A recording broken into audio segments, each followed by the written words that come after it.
Welcome to the Recruitment Mentors podcast. My name is Hisham Azuz. We're here for another episode of the 15 Minutes with a Mentor series. Today, I'm joined by Gallagher. And in this series, we really simply ask the mentors from inside the community 7 questions in 15 minutes. So, Carl, for those that may not know who you are, if you introduce yourself and then we'll get into it. Yeah, thanks for having me, Hisham. So I'm Kyle, one of the directors, associate director at This Is Prime. And essentially what we do is connect the best, mainly entry-level talent with the fastest growing tech companies and sales teams across the UK and further beyond. Love that. So first question for you is, what was your biggest challenge in 2020? How did you overcome it? And what did you learn from it? The biggest challenge, and I'm sure you're probably going to get this one a lot for last year, it had to be March, just before the pandemic hit. I'm sure for most recruiters it was the same, but it was just doomsday. Offers pulled, interviews cancelled, candidates unfortunately being let go. It was just a huge exodus. And for any recruiter, when this stuff happens, it's difficult, right? So that was definitely the biggest challenge. Particularly for the junior members of the team as well, because a lot of them hadn't experienced too many knockbacks in recruitment, and then for it all to happen at once, it was a huge challenge. How did we overcome it? We just stuck to what we've always tried to do, to be honest. We didn't change too much, and we tried to have a really rational and logical approach to the situation. And you have 2 choices. You can carry on what you're doing and still try to make a success during difficult times, or you can really start to panic and get concerned and lose focus. So what we did was just continue with our visions, try and change the perception of sales and still try and get the best talent into the best sales jobs in the country. And that's what we did. We had to pivot a little bit. So we now operate in the US. For a couple of months afterwards, we launched a webinar series, which you obviously, thankfully, and very kind of you joined us on, which is a great episode. But the idea of that was still to add value to salespeople and to business owners in what was a difficult time. And the learn was just don't stand still. Stick to your principles. Stick to whatever your vision is. You're just in a more difficult situation to try and get through it. That's all. It's all the same. Yeah, love that. So the next question I have for you, and I'm sure this has sort of been things that you've been learning and sort of sharing with your team and speaking to people about, but what working from home tip could you share with other recruiters that has had a massive impact on your own productivity?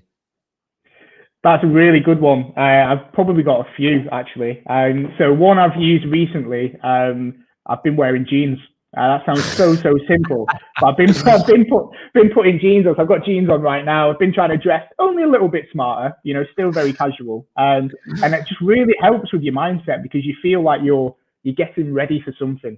And although you're probably walking from your bedroom to another bedroom or to your dining room, it just helps that you're breaking that up with, actually, I'm putting a pair of jeans on, I'm getting ready for the day. So that has helped me recently, actually, particularly with this lockdown. I think this one has been a bit more challenging for people. The weather's not as good. We've not got the sunshine like we had last time. This has been going on for over a year. So that's helped me in this lockdown particular. And I think the other thing is just make sure you're organized and try and have as much separation as possible. I've heard and seen many reports that people are actually working longer now they're being at home, probably making the most of the time they would typically spend commuting, but it's still important that you have that separation. So if that's you work upstairs, as soon as you come downstairs, work is done for the day. I think that's really important because when your home becomes your work, it's very difficult to separate the two. Yeah, nice. Great tips there. So what has been the most effective way for you to win business in the last 12 months? Great question. Being creative has probably been the best one. And in the last 12 months, with it being, much more challenging, less businesses recruiting and still, the same typically amount of recruiters going after the same business, it's being hyper personalized, making sure you're targeting the right people and for the right reasons. And I've said it a couple of times already, but make sure you're actually adding value to that person you're trying to prospect.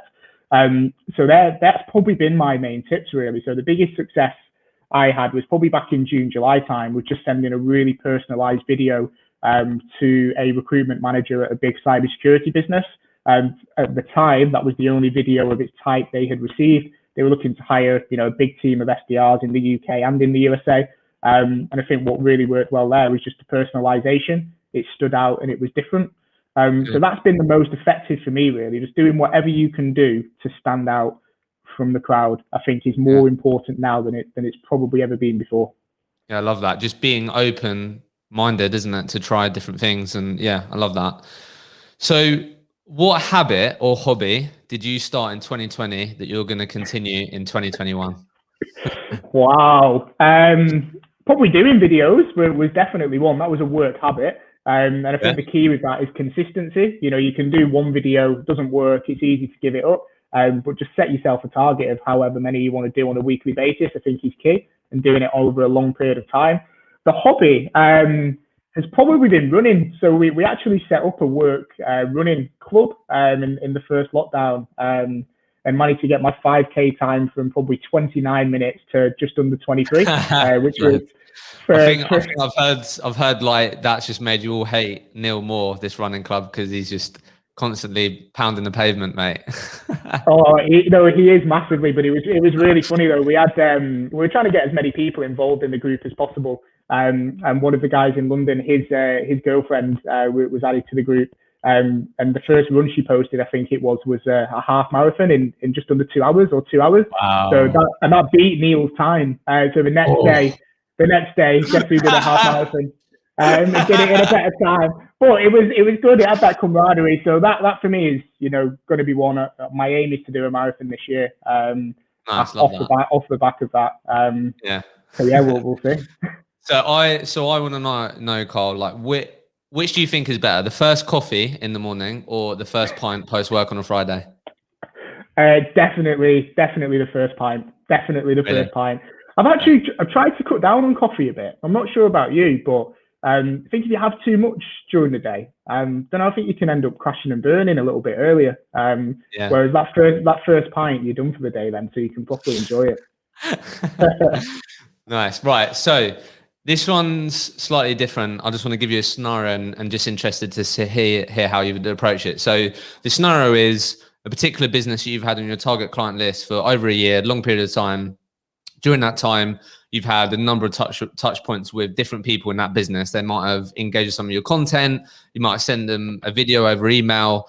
You've had different touch points. But through your candidate network, you managed to get one of the hiring manager's contact details. So you call that person.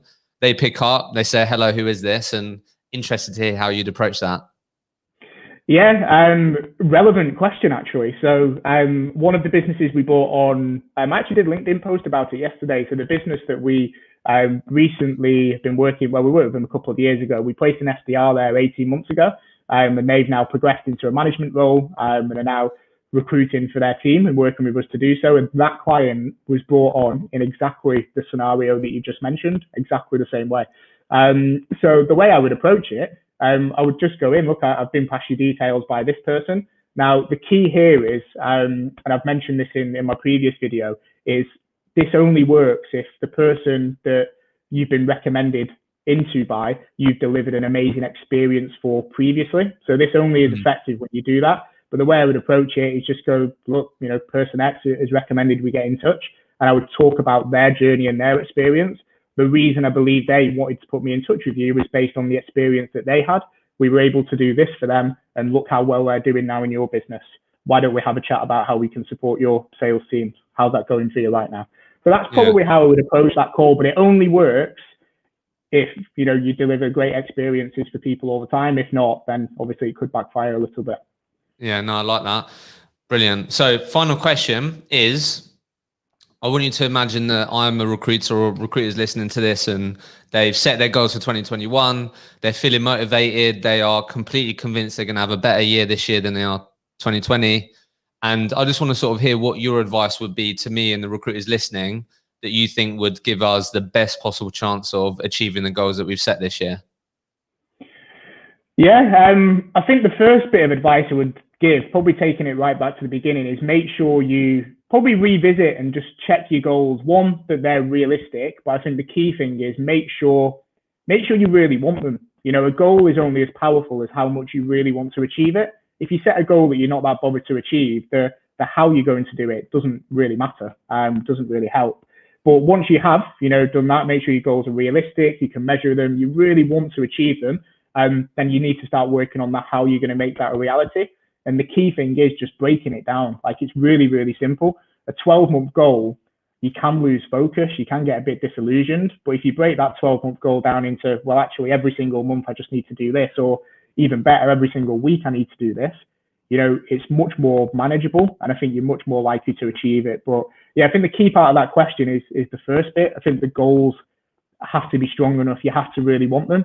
And then I think the how, you need to think about that. But I think if the goals are good enough, you'll do whatever it takes and you will make them happen. So I would spend more time making sure the goals are, are really, really strong. Yeah, love that, Carl. That's 15 minutes with a mentor. That was it. Cheers. Thank you so much. No, thank you. Appreciate it.